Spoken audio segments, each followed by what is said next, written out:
Tonton video ini sampai selesai agar Anda tidak gagal paham.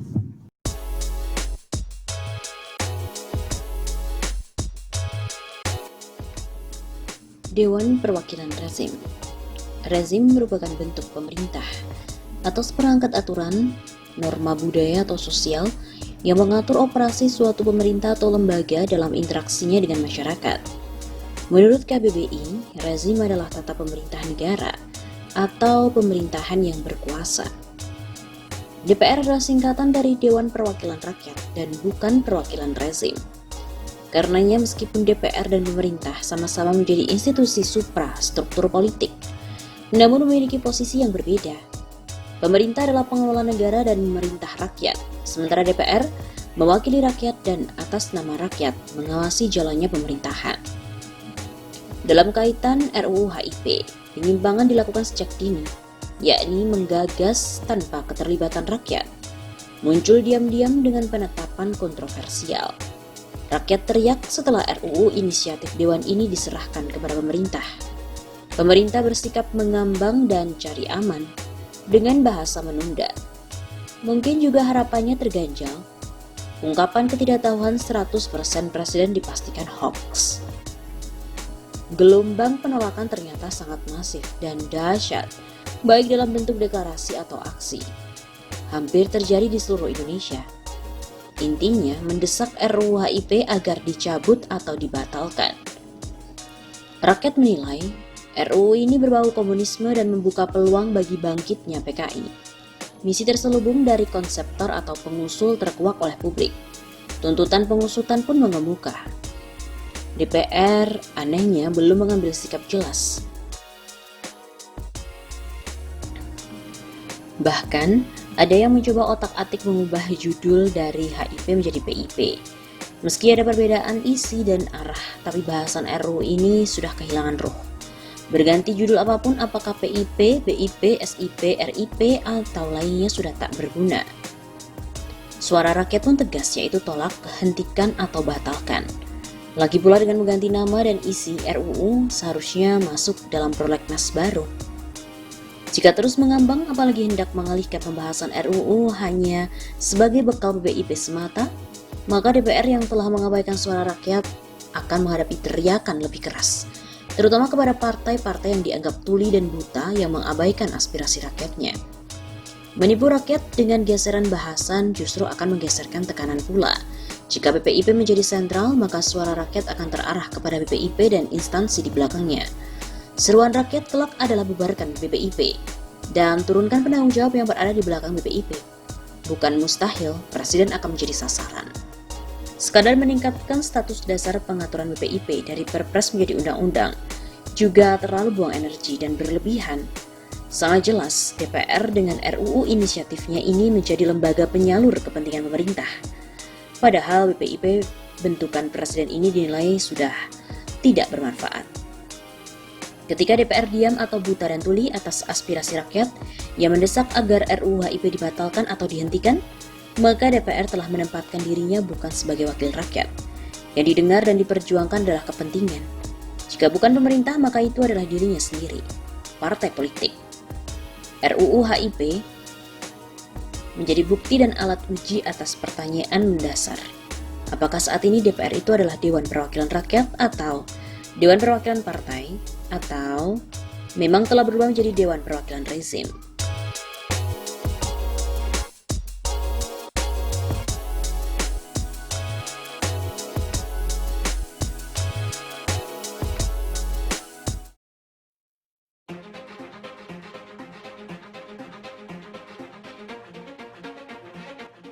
Sepertiga anggota DPR merupakan keturunan PKI. Benarkah? Diperkirakan ada banyak keturunan dari simpatisan maupun anggota Partai Komunis Indonesia atau PKI yang telah berhasil menjadi anggota DPR RI. Tak tanggung-tanggung, jumlah mereka mencapai ratusan orang. Penegasan itu sebagaimana disampaikan oleh mantan anggota DPR RI, Joko Edi Abdurrahman. Dia mengaku mendapatkan informasi bahwa sedikitnya ada 186 politisi Senayan yang merupakan keturunan dari simpatisan atau anggota PKI. Saya dengar isunya ada sekitar 186 anggota DPR keturunan PKI. jumlah anggota DPR keturunan PKI. Ungkapnya dalam diskusi bertajuk membedah agenda politik komunisme dan khilafah di Pilpres 2019 di Cikini, Jakarta Pusat pada hari Sabtu 13 Oktober yang lalu. Kondisi tersebut menurutnya bukan sesuatu yang mengejutkan. Pasalnya konstitusi negara ini tidak melarang keturunan PKI untuk terjun di dunia politik. Di undang-undang kita keturunan PKI itu boleh. Jumlah anggota DPR kira-kira ada 560 orang. Jadi kira-kira sepertiga di DPR itu keturunan PKI. Demikian kata politisi senior itu. Idealisme PKI telah menyusup di DPR RI. RUU haluan ideologi Pancasila yang diinisiasi DPR RI sangat kontroversial dan syarat muatan penyelundupan ideologi selain Pancasila. Rakyat dan bangsa Indonesia harus waspada, demikian juga dengan umat Islam. Penyelundupan ringan dan halus adalah munculnya semangat membangkitkan Pancasila 1 Juni 1945 dengan pemerasan Pancasila dari 5 sila menjadi 3 sila dan akhirnya hanya 1 sila, yaitu gotong royong. Hal ini merupakan kemunduran ideologis. Jika ini diangkat kembali, maka umat Islam harus dan akan berjuang lagi untuk menegakkan Pancasila. 22 Juni 1945, yakni Pancasila yang pada sila pertama berbunyi ketuhanan dengan kewajiban menjalankan syariat Islam bagi pemeluk-pemeluknya. Hal ini merupakan konsekuensi pertarungan ideologi Pancasila 1 Juni 1945 melawan 22 Juni 1945. Umat Islam akan sangat siap untuk bertarung mati-matian. Kompromi dahulu rumusan Pancasila 18 Agustus 1945 akan atau telah dikhianati. Penyelundupan berat adalah dihapus atau tidak dimasukkannya dalam konsideran staf MPRs. Tentang pembubaran PKI, pernyataan sebagai organisasi terlarang di seluruh wilayah negara Republik Indonesia dan larangan setiap kegiatan untuk menyebarkan atau mengembangkan paham dan ajaran komunisme, Marxisme, Leninisme. Semangat membuang staf MPRs ini merupakan suatu keanehan nyata, sekaligus menimbulkan tanda tanya besar ada indikasi apa.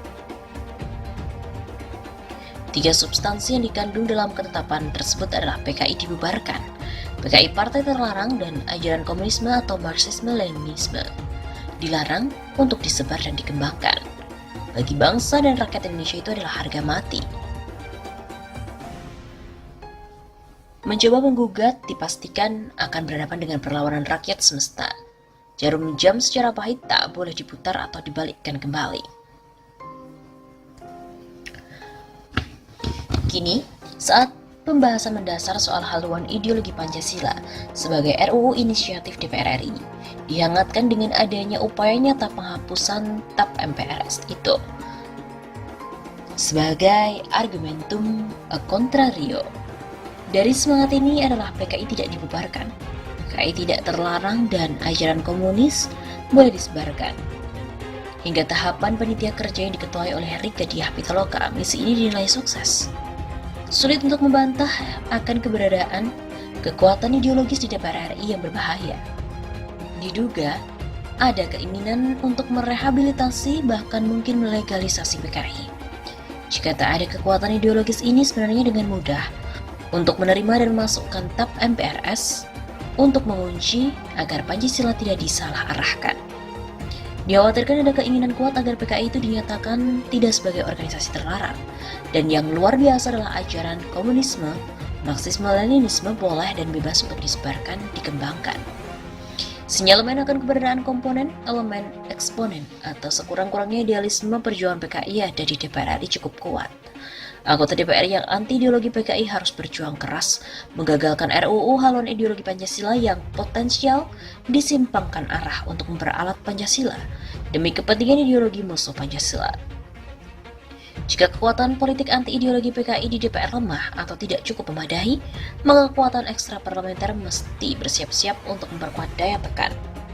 Andai RUU ini pun lolos begitu saja menjadi undang-undang, maka rakyat, bangsa dan umat Islam layak melakukan perlawanan. Diawali dengan judicial review.